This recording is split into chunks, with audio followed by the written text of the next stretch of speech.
Shalom. First and foremost, I'd like to give all praise and honor and glory to where it's due to Yahweh, Bahashem Yahshua, Bahashem Harakakadash, giving our glory and honor to the Almighty Yahweh. Double honors to the elders and apostles of Great Millstone who taught us the truth. Shalom to the sincere and faithful brethren out there who believe on this truth and who are going out in the highways and byways and bidding the lost sheep to emerge and bring the leg back to Most High. Shalom to the Israelite foreigners who have come in from the darkness into light, and through the Most High, Yahweh, being built up and getting more knowledge and wisdom so they can go out and teach this truth. And shalom to the sincere Agwaf who may be listening and who believe on this truth.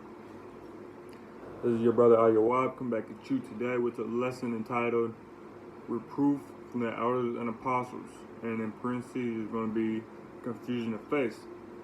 Because in my recent videos, I was under the impression that confusion of faith was Israelite foreigners, or like the confusion of faith was like Israelites who was mixed in with the other nations and looking like the other nations, looking like you could be an Israelite and you could look like a so-called white man, but your father goes back to a so-called black man, but you look white but you're actually an Israelite. That was my impression, but the elders and apostles have put out a video recently reproving and rebuking us, telling us that we were using them wrong. So I'm just here to tell you that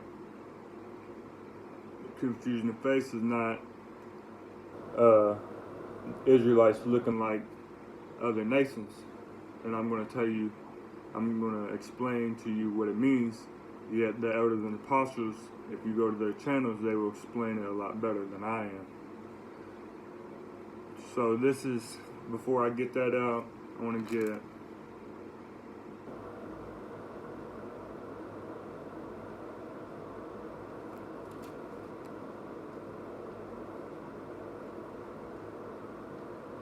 Second Timothy, if I can find it.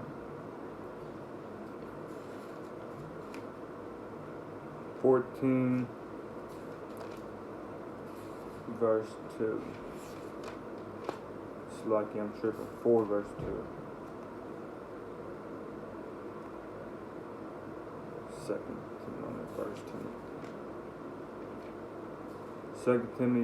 Timothy 4 verse 2. Preach the word. Be instant in season and out of season. Reprove, rebuke, exhort with all long-suffering and doctrine. So, you got to be able to reprove and rebuke, and that's what the elders and apostles have done to us, because I have been using confusion of faith the wrong way. Reprove and rebuke, and that's what they did. They reproved and rebuked people who were under the impression that confusion of faith was not what it actually is. This is Titus 2 verse 15. These things speak and exhort and rebuke with all authority. Let no man despise thee. So they got to rebuke, and they're the highest authority. And you don't want to be a prideful person and be like, well, the elders and apostles is going off. Confusion of faith.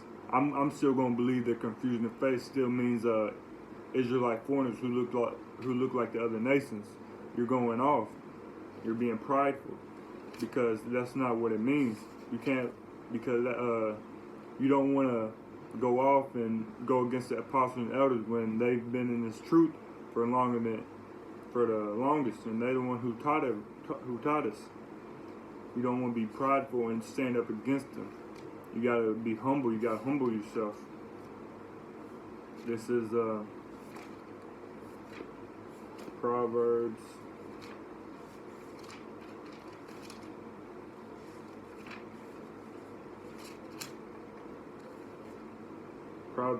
15 and verse 10. Proverbs 15 and 10. Correction is grievous unto him that forsaketh the way, and he that hateth reproof shall die. So you can't. That's reproof is just like constructive criticism. You gotta be able to accept it and move on. This is the definition for reproof. It says, criticize or correct, especially gently, to reprove a pupil for making a mistake. And that's what I've done. I've made a mistake. And they reproved me. And I accepted it. But if you do not, if you don't accept reproof, it says you will die. This is Proverbs, the same chapter, 15 verse 32. Proverbs 15 and 32. He that refuseth instruction despiseth his own soul, but he that heareth reproof getteth understanding. So you hear reproof, you're gonna get understanding. I've gained more understanding. I know what confusing face means now. And now let's go to figure out what confusing face actually means. This is the book of Ezra.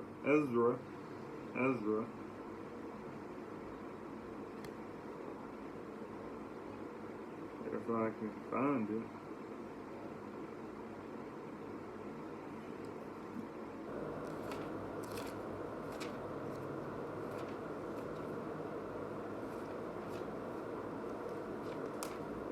It's the book of Ezra 7,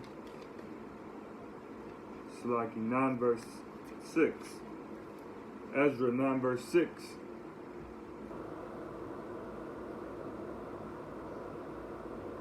And said, O my power, or O my God, I am ashamed and blushed to lift my face to thee.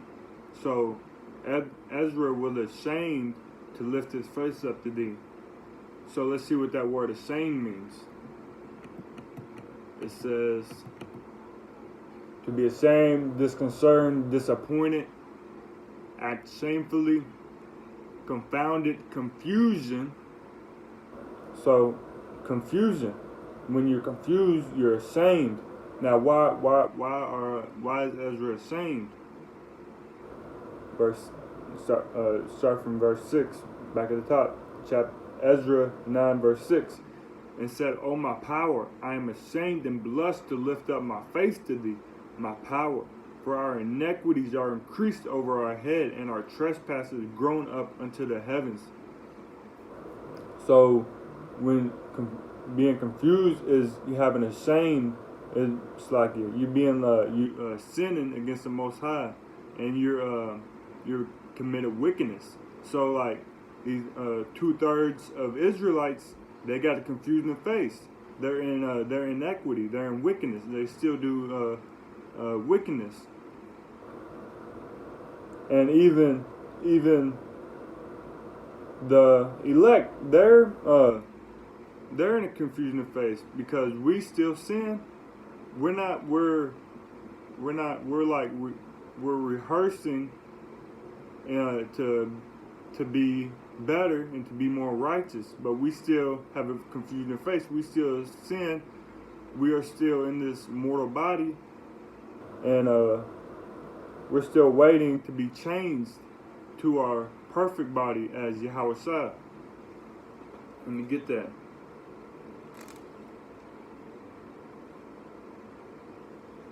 This 1 Corinthians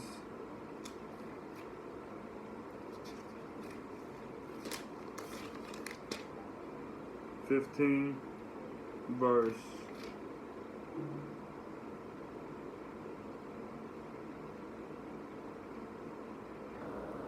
51. 1 Corinthians 15 and 51. Shalaki. 51. 1 Corinthians 15:51. Behold, I show you a mystery. We shall not all sleep, but we shall all be changed in a moment, in the twinkling of an eye, at the last trump. For the trumpet shall sound, and the dead shall be raised incorruptible, and we shall be changed. For this corruptible must put on incorruption, and this mortal must put on immortality. So when this corruptible shall have put on incorruption, and this mortal shall have put on immortality. Then shall be brought to pass the saying that is written, death is swallowed up in victory. So we're waiting to be immortal. We're waiting to be changed and be put into our perfect bodies. So that's what it is to be. Another page fell out.